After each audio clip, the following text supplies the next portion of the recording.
ప్రతి ఆదివారం ప్రతి సంఘములో మనల్ని మనం గుర్తు చేసుకునేది ఏదో తెలుసా?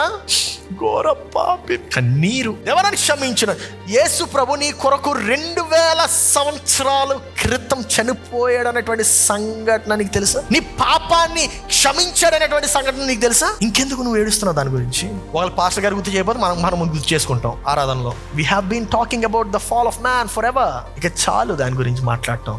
నీ భవిష్యత్తు గురించి మాట్లాడడం ప్రారంభించు. ఒకవేళ నాతో ఎవరైనా కాన్వర్సేషన్ జరిగితే that will be the most boring conversation వాళ్ళకి. ఎందుకో తెలుసా? నేను నా గతం గురించి ఎప్పుడు మాట్లాడను, నేను నా భవిష్యత్తే ఎప్పుడు మాట్లాడతాను. ఎప్పుడు చూసినా నేను అది చేద్దాం అనుకుంటున్నాను, ఇది చేద్దాం అనుకుంటున్నాను, నేను అలా ఉందాం అనుకుంటున్నాను, ఇలా ఉందాం అనుకుంటున్నాను అనేటువంటి మాటలే మాట్లాడదు. ఎవరికి ఇంట్రెస్టింగ్ ఉంటుందండి? అది ఎవరికి ఇంట్రెస్టింగ్ ఉండదు.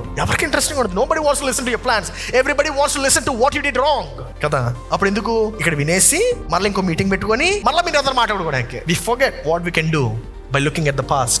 మన యొక్క గతాన్ని చూస్తూ మనము జీవిస్తే మనం ఏం చేయగలమో మనం మర్చిపోతాం. మన వల్ల ఏమి సాధ్యమో మనం మర్చిపోతాం.